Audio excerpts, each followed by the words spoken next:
নমস্কার বন্ধুরা, অল্প কথার গল্পে আপনাদের সকলকে স্বাগত জানাই।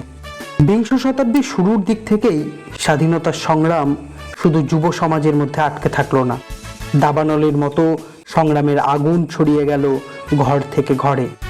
বাংলার মেয়েরাও পিছিয়ে থাকলেন না, তারাও মা দুর্গার মতো ঝাঁপিয়ে পড়লেন ব্রিটিশ অসুরদের দমন করতে।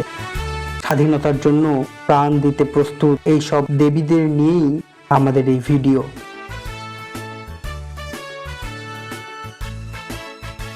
তোমরা যদি দেশের জন্য প্রাণ দিতে পারো, তোমাদের মায়েরাও পারেন।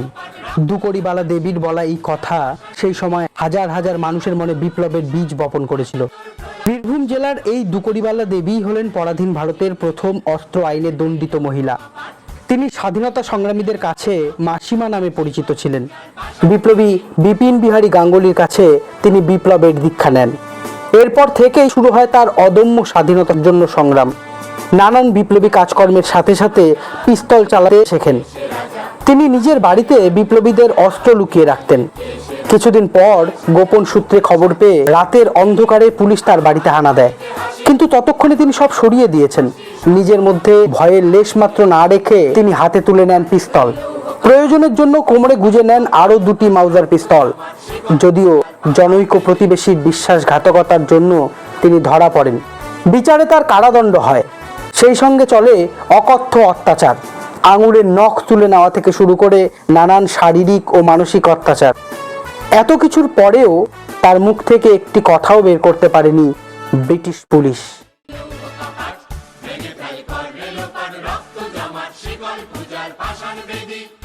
স্বাধীনতা সংগ্রামের ইতিহাসে যে নারীদের কথা প্রথম উঠে আসে তাদের মধ্যে ননিবালা দেবী একজন। 1888 সালে হাওড়া জেলার বালিতে তার জন্ম হয়। মাত্র 11 বছর বয়সে বিয়ে এবং 16 বছর বয়সে স্বামীকে হারিয়ে ননিবালা বাপের বাড়ি ফিরে আসেন। সে সময় চারদিকে চলছে অরাজকতা, ব্রিটিশদের চরম অত্যাচার। চোখের সামনে এমন অত্যাচার দেখে বিপ্লবী অমরেন্দ্র চ্যাটার্জির কাছে বিপ্লবের দীক্ষা নিয়ে নাম লেখালেন বিপ্লবী দলে। বিপ্লবীদের মধ্যে যোগাযোগের মাধ্যম হিসেবে তিনি কাজ করতেন। সালটা 1915। ব্রিটিশ পুলিশের কাছে ধরা পড়লেন বিপ্লবী রামচন্দ্র মজুমদার। গ্রেপ্তারের সময় মাউজার পিস্তলগুলি কোথায় রেখে গেছেন তার দলকে বলে যেতে পারেননি। সেই সময় পিস্তলগুলির ভীষণ দরকার ছিল, কিন্তু সমস্যা হলো জেলে থাকা রামচন্দ্র মজুমদারের থেকে কিভাবে সে খবর জানা যাবে। এমন অবস্থায় এগিয়ে এলেন ননিবালা। ঠিক হলো তিনি রামচন্দ্রের বউ সেজে জেল থেকে তার সঙ্গে দেখা করবেন, অস্ত্রের খবর জেনে আসবেন।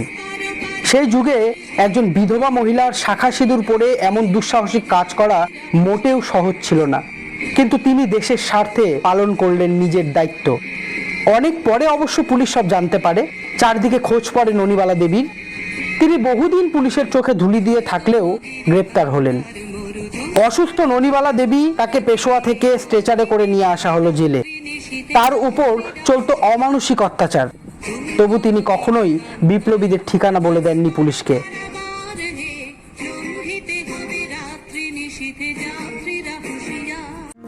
বীণা দাস। বীণা দাস ছিলেন ভারতীয় উপমহাদেশে ব্রিটিশ বিরোধী আন্দোলনের একজন অগ্নিযুগের নারী বিপ্লবী। তিনি যুগান্তর দলের সাথে যুক্ত ছিলেন। 1932 সালে 6 ফেব্রুয়ারি সেনেট হলে কনভোকেশন চলাকালীন ভরা কক্ষে তিনি গভর্নর স্ট্যালি জ্যাকসনকে লক্ষ্য করে গুলি চালান। এই ঘটনা গোটা ভারতবর্ষকে নাড়িয়ে দিয়েছিল।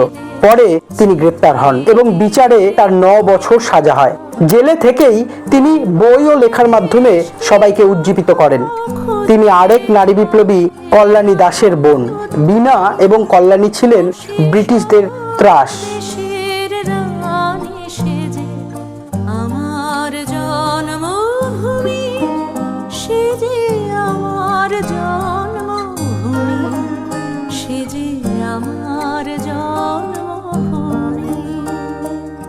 সালটা 1932।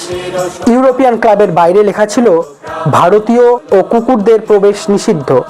মেনে নিতে পারেননি 21 বছরের মেয়েটি। ঠিক করেন এ অন্যায়ের বদলা নেবেন। অনেক বাধা কাটিয়ে কর্তব্যে অবিচল থেকে শেষমেশ লক্ষ্য পূরণ। সেই মেয়েটি আমাদের কাছে প্রীতিলতা ওয়াদ্দেদার নামে পরিচিত। 1911 সালে চট্টগ্রামে জন্ম। 1928 সালে লেটার মার্কস নিয়ে ম্যাট্রিক পাস। 1930 সালে আইএ পরীক্ষা দিয়ে মেয়েদের মধ্যে প্রথম হলেন। 1930-এ প্রথম মহিলা হিসাবে মাস্টারদা সূর্য সেনের নেতৃত্বাধীন বিপ্লবী দলে যোগ দিয়ে নানান বিপ্লবী কাজকর্ম করতে শুরু করেন। সেই দিন ইউরোপিয়ান ক্লাবে ঢুকে বদলা নিলেন এবং পুলিশের দল তাকে ঘিরে ফেললে পটাশিয়াম সায়ানাইড খেয়ে আত্মাহুতি দিলেন দেশের জন্য। পাহাড়তলির ইউরোপিয়ান ক্লাবটি এখন বীরকন্যা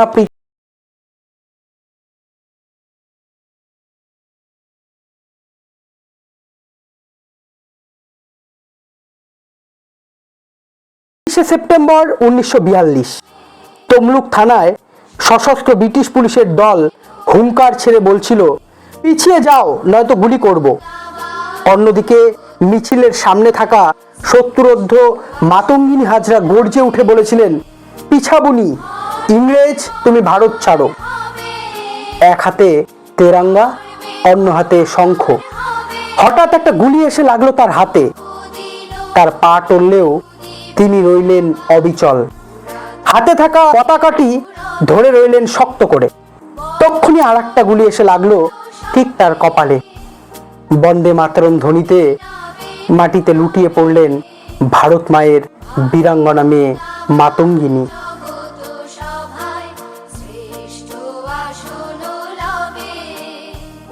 ভারতের স্বাধীনতা আন্দোলনে পুরুষের সঙ্গে সঙ্গে মহিলারাও কখনো অন্তরালে থেকে কখনো প্রকাশ্যে এসে লড়াই করেছেন। কেউ নেতৃত্ব দিয়েছেন, কেউ দিয়েছেন প্রাণ, কেউ গোপনে সহযোগিতা করেছেন। অজস্র সহস্র নাম: সরোজিনী নাইডু, বাসন্তী দেবী, কমলা দাশগুপ্ত, কল্যাণী দাস, সুচেতা কৃপালিনী, কল্পনা দত্ত। এছাড়াও সরলা দেবী, ফুলবাহার বিবি, নির্মল নলিনী দেবী, চামেলি গুপ্ত, শান্তি ঘোষ, সুনীতি চৌধুরী, সুশীলা মিত্র, লতিকা ঘোষ, বেলা মিত্র, সৌদামিনী পাহাড়ি, কুমুদিনী ডাকুয়া, জ্যোৎস্না দাস। যত নাম এখানে বলতে পারলাম তার চেয়েও বেশি না বলা হয়েই রইল। ভারত মায়ের এই বীরাঙ্গনাদের প্রণাম ও শ্রদ্ধা জানিয়ে ভিডিওটি শেষ করলাম। ভিডিওটি কেমন লাগলো লাইক ও কমেন্টের মাধ্যমে জানান। সাবস্ক্রাইব করে আমাদের পাশে থাকুন এবং ভিডিওটি শেয়ার করে সবার কাছে পৌঁছে দিন এই বীরাঙ্গনাদের কথা।